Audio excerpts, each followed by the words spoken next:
Sir, ಈಗ ನಾಳೆಯಿಂದ socio economic survey ಆರಂಭ ಆಗ್ತಾ ಇದೆ. ಬಿಜೆಪಿ ನಾಯಕರು ಟೀಚರ್ಸ್ ದಸರಾ ಮಾಡೋದು ಬೇಡವಾ ಆಕ್ಷೇಪ ವ್ಯಕ್ತ. ನರೇಂದ್ರ ಮೋದಿಯವರು ಜಾತಿ ಗಣತಿ ಮಾಡ್ತಾರಂತೆ, ಯಾರಿಂದ ಮಾಡಿಸ್ತಾರಂತೆ?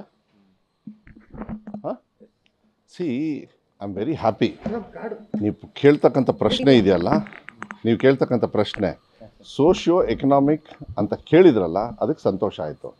ಯಾಕೆಂದರೆ ಮಾಧ್ಯಮದಲ್ಲಿ ಯಾವ ರೀತಿ ರೂಪುಗೊಂಡಿದೆ ಅಂದರೆ, ಈ ಬಿ ಜೆ ಪಿಯವರು ಮಾಡಿರ್ತಕ್ಕಂಥ ಕೆಲಸಕ್ಕೆ ಜಾತಿ ಸಮೀಕ್ಷೆ ಸಿ ಸಾಮಾಜಿಕವಾಗಿ ಯಾವುದೇ ಕಾನೂನು ತರಬೇಕಾದ್ರೆ ಏನಾಗ್ತದೆ ಅಂದರೆ, ಯಾರು ಕಷ್ಟದಲ್ಲಿರ್ತಾರೆ ಅವರಿಗೆ ಮೇಲ್ ತರ್ತಕ್ಕಂಥದ್ದು, ಅವರು ಎಷ್ಟು ಜನರಿದ್ದಾರೆ ಅಂಥೇಳಿ ನೋಡ್ತಕ್ಕಂಥದ್ದು. ಸಾಂಪ್ರದಾಯಿಕವಾಗಿ ನೀವು ಅನ್ಟಚಬಲ್ಸು, ಅಸ್ಪೃಶ್ಯತೆ ಇದೆಲ್ಲ ಹೆಂಗೆ ನಿವಾರಣೆ ಆಯಿತು? ನಿಮಗೆ SC ST ಅಂಥೇಳಿ ರಿಸರ್ವೇಷನ್ಸ್ ಹೆಂಗೆ ಕೊಟ್ಟು ಸ್ವಲ್ಪ ಹಿಸ್ಟ್ರಿ ತಿಳ್ಕೊಬೇಕು. ಬಿ ಜೆ ಪಿಯವ್ರಿಗೆ ಗಣೇಶ ಹಬ್ಬ ಬಂದ ತಕ್ಷಣ ಅವರಿಗೆ ಗಲಾಟೆ ಮಾಡೋ ಹಬ್ಬ. ಯಾವ್ದಾದ್ರು ಎರಡು ಧರ್ಮದ್ದು ಸಂಭ್ರಮ ಮಾಡ್ತಾ ಇದ್ದಾರೆ ಅಂತ ಹೇಳಿದ್ರೆ ಅದು ವಿರುದ್ಧ ಹೆಂಗೆ ಏನು ಮಾಡಬೇಕು ಅಂಥೇಳಿ ನೋಡಿ. ಇಂಥ ವಿಚಾರಕ್ಕೆ ಏನಾದರೂ ತಪ್ಪಾದರೆ, ಅದು ಹಿಂದೂ ಇರ್ಬೋದು, ಮುಸ್ಲಿಮ್ ಇರ್ಬೋದು, ಮತ್ತು ಕ್ರಿಶ್ಚಿಯನ್ಸ್ ಇರ್ಬೋದು, ನಮ್ಮ ದೇಶದಲ್ಲಿ ಎಲ್ಲರಿಗೂ ಒಂದು ಸಂವಿಧಾನ ಮತ್ತು ಕಾನೂನಿದೆ. ಆ ಕಾನೂನು ಶಿಕ್ಷೆ ಕೊಡ್ತಕ್ಕಂಥದ್ದನ್ನು ನಾವು ಮುಂದೆ ತರಬೇಕಾಗತ್ತೆ ಅಷ್ಟೇ. ಅವ್ರ ಜಾತಿ ನೋಡಿ, ಧರ್ಮ ನೋಡಿ ತರ್ತಕ್ಕಂಥದ್ದು ಅದು ಸಂಪ್ರದಾಯ ಅಲ್ಲ. ಆದರೆ ಈ ಏನು ಸಿದ್ದರಾಮಯ್ಯ ಸಾಹೇಬರು ವಿಶೇಷವಾಗಿ 10 ವರ್ಷದ ಹಿಂದೆಯೇ, ಯಾಕೆಂದ್ರೆ ನಾವು ಅವಾಗ ವಿರೋಧ ಪಕ್ಷದಲ್ಲಿದ್ವಿ, ಇದನ್ನು ಸಮಾನತೆ ತರ್ತಕ್ಕಂಥದ್ದು ವಿಚಾರಗಳನ್ನು ಮತ್ತು ಹೊರಗಡೆಗೆ ಕೆಲವು ವಿಚಾರಗಳನ್ನು ಚರ್ಚೆಗೆ ಬಂದಾಗ ಅದನ್ನು ಗಮನ ತಗೊಳ್ತಕ್ಕಂಥದ್ದು. ಈಗ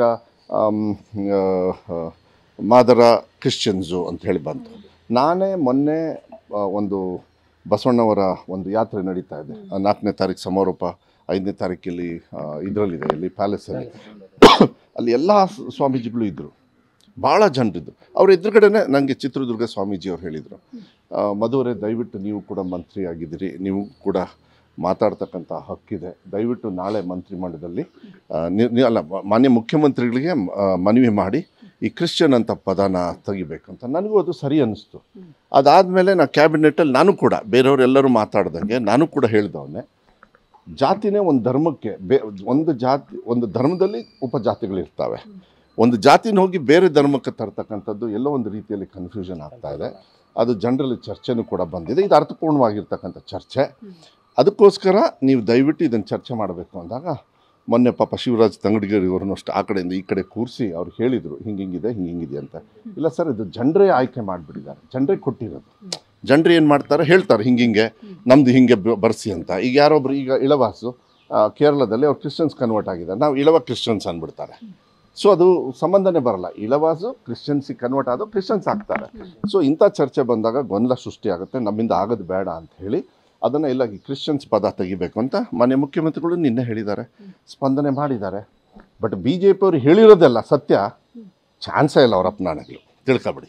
ಅವ್ರು ಏನು ಗೊತ್ತನೋ ಏನಾದರೂ ಮಾಡಿ ಅವ್ರ ಈ ಗ್ಯಾರಂಟಿಗಳ ಬಗ್ಗೆ ನಾವು ಪದೇ ನನಗೂ ಮಾತಾಡೋಕ್ಕೆ ಬೇಜಾರು.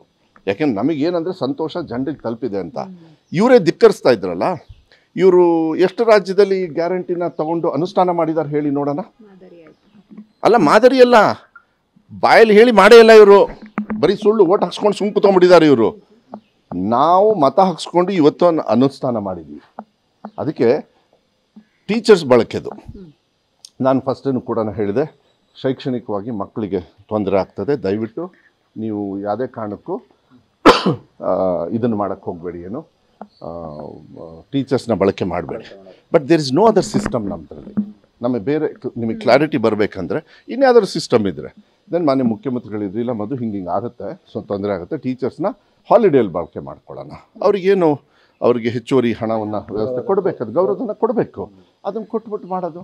ಈಗ ಆಯಿತು, BJP ಅವ್ರು ಜಾತಿ ಗಣತೆ ಅಂತೇಳಿ ಸುಳ್ಳು ಹೇಳ್ತಾ ಇದ್ದಾರಲ್ಲ, ಯಾಕೆ ಅವರಿಗೆ ಸಮಾಜದಲ್ಲಿ ಸಮಾನತೆ ತರ್ತಕ್ಕಂಥ ಪರಿಜ್ಞಾನ ಇಲ್ಲ BJP ಅವರಿಗೆ?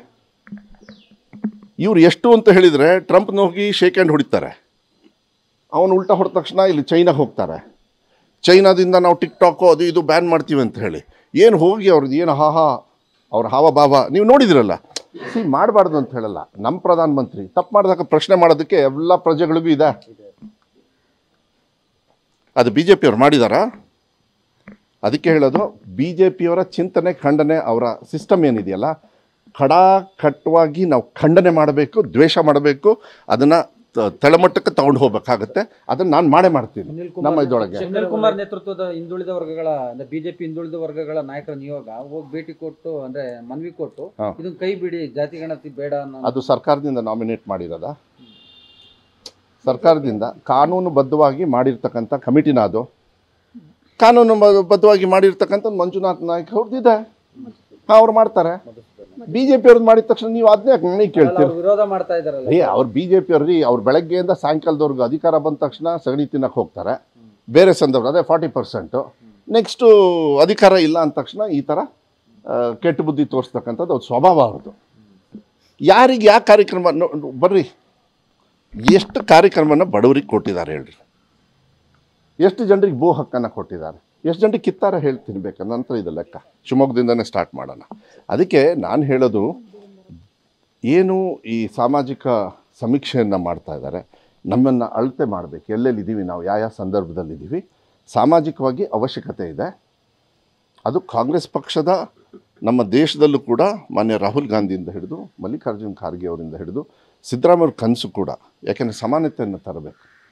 ನಾವೆಲ್ಲರೂ ಕೂಡ ಶೈಕ್ಷಣಿಕವಾಗಿ, ನಾನು ಶಿಕ್ಷಣ ಸಚಿವನಾಗಿ ಸಾಕಷ್ಟು ಸುಧಾರಣೆಯನ್ನು ತಂದೆ, ಪಠ್ಯಪುಸ್ತಕ ಪರಿಷ್ಕರಣೆ ಮಾಡಿದ್ವಿ. ಯಾಕೆ ಮಾಡ್ತೀವಿ ಇದನ್ನೆಲ್ಲ? ಮಕ್ಕಳಿಗೆ ಒಳ್ಳೆ ಬುದ್ಧಿ ಕೊಡ್ಬೇಕಂತ ಹೇಳಿ. ಪಾಪ ನೀವೇನು ಮಾಡ್ತೀರಿ, ಬಿ ಜೆ ಪಿಯವ್ರು ಕೇಳ್ತಾರೆ ಅಂತ ನಮಗೆ ಕೇಳ್ತೀರಿ, ಆದರೆ ಬಿ ಜೆ ಪಿಗೆ ಉತ್ತರ ಕೊಡೋದಕ್ಕೆ ನಾನು ಮಂತ್ರಿ ಮಾಡಿಲ್ಲ ಸನ್ಮಾನ್ಯ ಸಿದ್ದರಾಮಯ್ಯವರು. ಮಕ್ಕಳಿಗೆ ಇಲಾಖೆಯನ್ನು ಶಿಕ್ಷಣವಾಗಿ ನಡೆಸಲಿಕ್ಕೆ ಮತ್ತು ಈ ಸಂದರ್ಭದಲ್ಲಿ ಶಿಕ್ಷಕರನ್ನು ಈ ಕೆಲಸಕ್ಕೆ ಉಪಯೋಗ ಮಾಡ್ಕೊಳ್ತಕ್ಕಂಥದ್ದು. ಬಿ ಜೆ ಪಿಯವರು ಏನಾದ್ರು ಪ್ರಶ್ನೆ ಏನೇನು ಹಾಕ್ತಾರಲ್ಲ ಅದೆಲ್ಲ ನರೇಂದ್ರ ಮೋದಿ ಅವರಿಗೆ ಅನ್ವಯ ಆಗ್ತದೆ ಹೊರತು ನಮಗಾಗುತ್ತೆ. ಈಗ ಕ್ರಿಶ್ಚಿಯನ್ ಅನ್ನುವಂತಹ ವಿಚಾರ ಅಂದರೆ 40ಕ್ಕೂ ಹೆಚ್ಚು ಜೋಡಿ ಜಾತಿಗಳನ್ನ ಕ್ರಿಯೇಟ್ ಮಾಡಿದಂತಹದ್ದು, ಅದೇ ಕೂಡ ಮೇನ್ ಆಗಿ ಗೊಂದಲ ಎಗೇನ್ ತೆಗೆದಾಯ್ತು. ನಂಬರ್ 1 ಗೊಂದಲ ಮಾಡಿದ್ದು ಇವರಲ್ಲ, ಜನರೇ ಕೇಳಿದಾಗ ಏನು ಮಾಡ್ತೀರಾ ನೀವು? ಈಗ ಬಂದು ಕೇಳ್ತಾರೆ, ಈಗ ನೀವು ಎಮ್ ಡಿಯಲ್ಲಿ ಕೆಲಸ ಮಾಡ್ತೀರಿ, ಸರ್ ನಮಗೊಂದು ಇದು ನನಗೆ ಜನರಲ್ ಮ್ಯಾನೇಜರ್ ಕೊಡಿ. ಇಲ್ಲಮ್ಮ ಜನರಲ್ ಮ್ಯಾನೇಜರ್ ಕೊಡೋಕ್ಕಾಗಲ್ಲ, ನೀನು ಅಸಿಸ್ಟೆಂಟ್ ಮ್ಯಾನೇಜರ್, ಆಯಿತು ಇನ್ ಬಿಟ್ವೀನ್ ಕೊಡು ಅಂತ ಹೇಳಿ ಅಸಿಸ್ಟೆಂಟ್ ಜನರಲ್ ಮ್ಯಾನೇಜರ್ ಅಂದರೆ ಏನು, ಜನರಲ್ ಮ್ಯಾನೇಜರಾ ಒಂದು ಸೃಷ್ಟಿ ಮಾಡಿಕೊಡ್ತಾರೆ. ಈ ಥರ ಕೆಲವು ವಿಚಾರಗಳನ್ನು ಪ್ರಾಕ್ಟಿಕಲಾಗಿ ಥಿಂಕ್ ಮಾಡಬೇಕು. ಆಮೇಲೆ ನಾನು ರಾಜ್ಯದ ಜನರಿಗೆ ನಾನು ಮನವಿಯನ್ನು ಮಾಡಲಿಕ್ಕೆ ಇಷ್ಟಪಡ್ತೀನಿ. ಇದರಲ್ಲಿ ಯಾವುದೇ ಥರದ ಸ್ವಾರ್ಥ ಆಗಲಿ, ಇಲ್ಲ ಯಾರ್ದೋ ವಿರುದ್ಧ ದ್ವೇಷ ಆಗಲಿ, ಧರ್ಮ ಜಾತಿ ಇದೆಲ್ಲ ಏನು ಗೊತ್ತಾ, ಯಾರೂ ನಾವು ಅರ್ಜಿ ಹಾಕ್ಕೊಂಡು ಬರಲ್ಲ. ಅನಿವಾರ್ಯವಾಗಿ ನಮ್ಮ ಈ ವ್ಯವಸ್ಥೆಯಲ್ಲಿ ನಾವು ಹುಟ್ಟಿರ್ತೀವಿ, ನಮ್ಮ ತಂದೆ ತಾಯಿಯವ್ರಿಗೆ ಹುಟ್ಟಾಗ ಅವ್ರು ಯಾವ ಜಾತಿ ಧರ್ಮದಲ್ಲಿರ್ತಾರೆ. ಆಮೇಲೆ ಆಯ್ಕೆ ಮಾಡ್ತಾನೆ ಬುದ್ಧ, ಆಯ್ಕೆ ಮಾಡಿರ್ತಾನೆ. ವಿರೋಧ ಮಾಡೋದಕ್ಕೆ ಇವೆಲ್ಲ ನೆಪ ಅಂತಾನೆ ಸರ್? 100% ಬಿ ಜೆ ಪಿಯವ್ರಿಗೆ ನೆಪ, ಬೆಳಗ್ಗೆಯಿಂದ ಸಾಯಂಕಾಲದವರೆಗೂ ನೆಪ. ಟ್ರಂಪಿಗೆ ಕೇಳಕ್ಕೆ ಹೇಳಿ 1 ಲಕ್ಷ ಮಾಡಿದ್ದಾರೆ ವೀಸಾನ, ಕೈ ಹಿಡ್ಕೊಂಡು ಚಾಯ್ ಪೇ ಚರ್ಚಾ ಅಂಥೇಳಿ ಇಲ್ಲಿಂದ ಓಡೋಗ್ಬಿಟ್ಟಿದ್ರು. ಏನು ಹಾಗೆ ಹಿಂಗೆ ಹಗ್ ಮಾಡೋದು ಅಂದರೆ ಏನು, ಊರು ತುಂಬ ಎಲ್ಲ ಪ್ರೈಮ್ ಮಿನಿಸ್ಟರ್ನ ಕತೆ ಏನ್ರಿ? ನೀವೇ ಮಾಧ್ಯಮದಲ್ಲಿ ತೋರಿಸ್ತಾ ಇದ್ದೀರಿ, ಇಲ್ಲಿಂದ ಆಯಿಲ್ ನಮ್ಮ ಹೆಸರಲ್ಲಿ ತಗೊಳ್ಳೋದು, ಅಲ್ಲಿ ಹೋಗಿ ರಿಲಯನ್ಸ್ ಅವ್ರು ಸೇಲ್ ಮಾಡ್ತಾರೆ ಅಂತ. ಇದನ್ನೆಲ್ಲ ಬೇಕಲ್ಲ. ನೀವು ಬಿ ಜೆ ಪಿಯವ್ರು ಕೇಳಿದ್ದಕ್ಕೆ ನನಗೆ ಕೇಳಕ್ಕೆ ಹೋಗಬೇಡಿ, ನಮಗೆ ಕೇಳಿ. ನಾವು ಮಾಡಿರ್ತಕ್ಕಂಥ ಕಾನೂನನ್ನ ನಾವು ಹೇಳ್ತೀವಿ.